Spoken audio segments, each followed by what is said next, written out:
السلام عليكم ورحمة الله وبركاته. أهلا بكم في وصفتي اليومية مع هنا. ازيكم يا أحلى بنات؟ عاملين ايه؟ يا رب تكونوا في أحسن حال وكويسين دايما.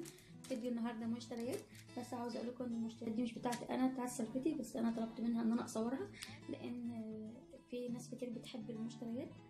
كمان دي مشتريات المطبخ وكده، فعاوزة أبدأ أول حاجة معاكم.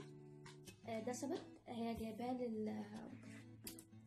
جايباه للألعاب بتاع ولادها. ده كان ب15 جنيه، يعني لان طبعا اولادها اشقياء وكده، فجايبه لهم بقى حاجه يعني ايه، ان هي تعلمهم انهم يلموا حاجتهم في السبت.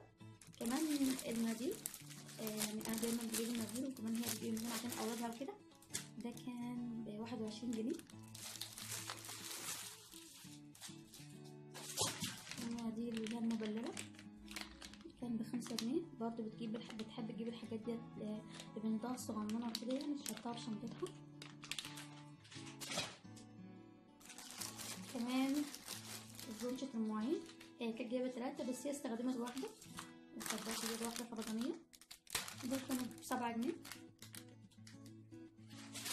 ده بقى اللي هو ورق اللي هو بيتعمل على الحيطة، الجانب الحيطة بتاعتك. هي جايباه لأن هي عندها أصلا عاملة اللي على الحيطة بتاعتها زي دي كده، فكانت جايباه يعني لأن ولادها يعني قطعوا، فحبت إن هي تجيب حتة زي دي كده، قصدي واحدة زي دي كده تغطي بيها اللي ولادها قطعوا. ودي بصراحة مش فاكرة بكام، ب12.5.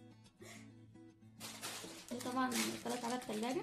هي برضو بتحب الحاجات، بتحب تجيب علب من ديت عشان تحط فيها خزينة التلاجة. بس بصراحة ما لحقتهاش بقى لأنها كانت حاطة فيهم جبن وكده، فلحقت واحدة بس. كانت 3 ب11 جنيه.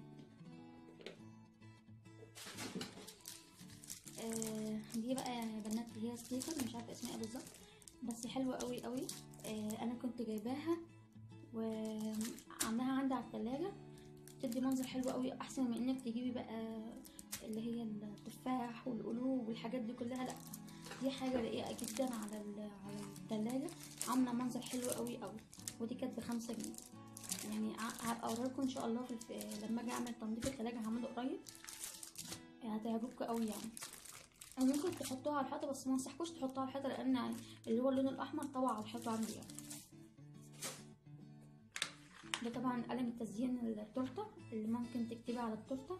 ده كان ب10 جنيه، اللي هو بتزيني بالتورته ممكن تكتبي عليه كل سنه طيبه، حاجه زي كده يعني. ده كان ب10 جنيه، لان هي بتحب تعمل الحاجات دي كتير، وبتحب تعمل تورتات كتير يعني.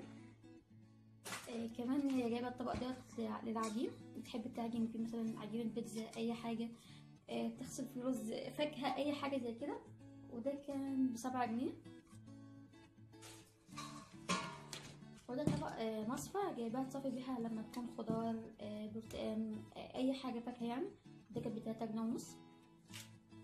وديت مصفى كبيره كده، جايباها برضو تبقى تحطي فيها الخضار بتاعها في التلاجة. كانت جايبه 2 بس استعملت. ودي كانت ب7 جنيه ونص. بس يا بنات، ده كان فيديو النهارده مشتريات. يا رب ان شاء الله يكون عجبكم، واشوفكم ان شاء الله في فيديو جديد، ومع السلامه.